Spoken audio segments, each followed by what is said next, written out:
لە کۆتاییەکانی ساڵی 2025 داین لە دوای ئەو هەموو نەهامەتی کە بەسەر خەڵکی هەرێمی کوردستاندا هات هێشتا گرنگترین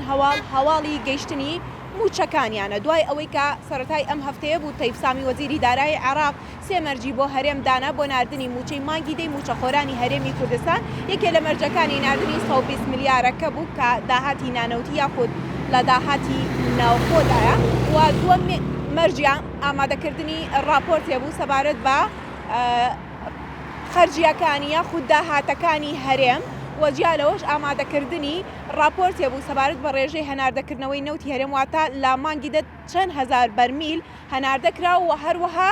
داهاتەکەشی چەندێکە. ئەمڕۆ لە نێو کۆبوونەوەی ئەنجومەنی وەزیرانە محەممەد شیاع سوودانی سەرۆکوەزیرانی عێراق تەیب سامی وەزیری دارایی عێراقی ڕاستپاردووە کە موچەی مانگی دەی موچەخۆرانی هەرێمی کوردستان خەرج بکە، بەڵام تاکو ئێستا هیچ وادەیەک یاخود بەروارێکی دیاریکراو نییە بۆ ئەوەی کە بزانرێت یاخود موچەخۆرانی هەرێمی کوردستان بزانن لە کەیدا موچەکانیان وەردەگرن یاخود لە چ ڕۆژێکدا و لە چ بەروارێکدا چ وەزارەتێک و دەستێک موچەکانیان وەردەگرن بە هیوای ئەوەی کە ساڵی 2026 ئەم کێشانە چارەسەر بێت چی دیکە ئێمەش ئەوەندە هەواڵی موچە بە هاوڵاتیان نەدەین موچە گەیشت موچە نەگەیشت.